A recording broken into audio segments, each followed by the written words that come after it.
में थोड़ा बहुत सामान रख के भेजना था तो पाँव पड़ेगी तो 500 200 रुपए देती। पहले दिन का जो कैमरे में कैच हुआ वो आखिरी तक चल रहा है, मरते दम तक। सास मर भी जाएगी ना तो भी बहू कैमरे की बात याद रखेगी, हमारी अम्मा तो ऐसी थी।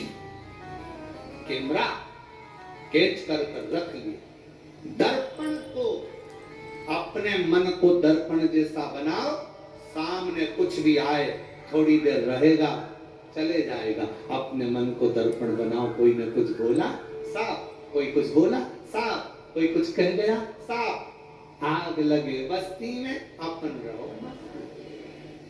कितना बोलते हैं लोग, कितना कितना आड़ा टेढ़ा बोलते हैं, कितना कितना शब्द कर देते हैं, कितनी कितनी बातें कर देते हैं, पर अपने हृदय में मत।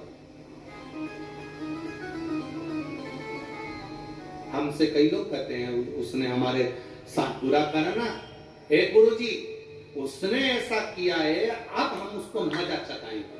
हम कहते हैं काय को चखाओगे, मन को दर्पण रखो।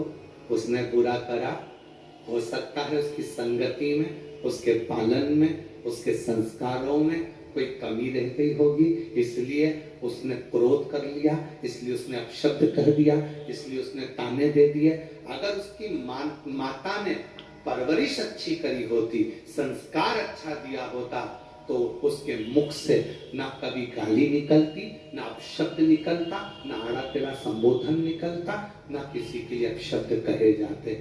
समझो परवरिश में कोई कमी रह गई है, तो तुम क्यों उससे बदला लेने जा रहे हो? क्यों नहीं? मन को दर्पण बनाओ। थोड़ी देर के लिए दर्पण के सामने आया, समाप्त हो, समाप्त। 33 कोटि देवताओं में कोई ऐसा देवता बता दो जिसको गाली दी गई हो। जम के बोलो कोई ऐसा देवता जिसको गालियां दी गई हो, अपशब्द कहा गया हो, भरी सभा में अपमान किया गया हो, कक्ष में से बाहर निकाल दिया गया हो, आड़ा टेढ़ा बोला गया हो, यहाँ तक बाहर तक निकाल दिया गया हो, जिसको सभा में ना बुलाया गया हो, जिसको रिश्तेदार गाली बक रहे हो, जिसको अपशब्द कह रहे हो। 33 कोटि देवता में केवल एक है, देवाधिदेव महादेव, जिनको भरी सभा में गाली दी जाती है। और कौन दे रहा है?